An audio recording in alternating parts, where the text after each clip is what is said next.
Lesson number 6, July 30th to August 5th. Struggling with all energy. Memory text, Colossians 1:29. To this end, I strenuously contend, struggling with all the energy Christ so powerfully works in me. A man and a woman sat together on a talk show. Both had experienced the murder of a child.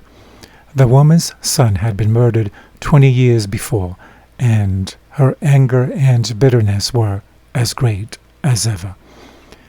The man was totally different. His daughter had been murdered by terrorists a few years earlier.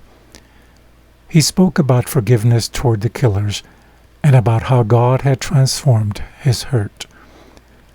However terrible the pain, this man had become an illustration of how God can bring healing to the darkest moments of our lives. How can two people respond so differently? How does spiritual change occur in the life of a Christian, enabling that individual to mature through life's crucibles rather than being completely overwhelmed by them? The week at a glance. What is the role of our wills and willpower in the battle with self and sin? How can we avoid the mistake of letting our feelings rule the decisions we make? Why must we persevere and not give up when in the crucible? From the book Testimonies for the Church, Volume 2, page 264, it says, "Why is it that religion occupies so little of our attention while the world has the strength of brain, bone, and muscle? It is because the whole force of our being is bent in that direction.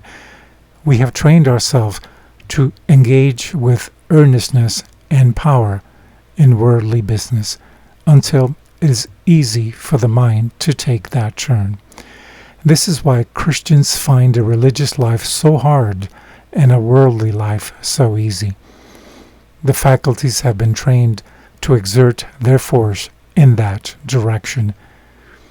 In religious life, there has been an assent to the truths of God's Word, but not a practical illustration of them in the life. There is spasmodic action under favorable influences, but to think naturally and readily upon divine things is not the ruling principle of the mind." Have a blessed Sabbath afternoon.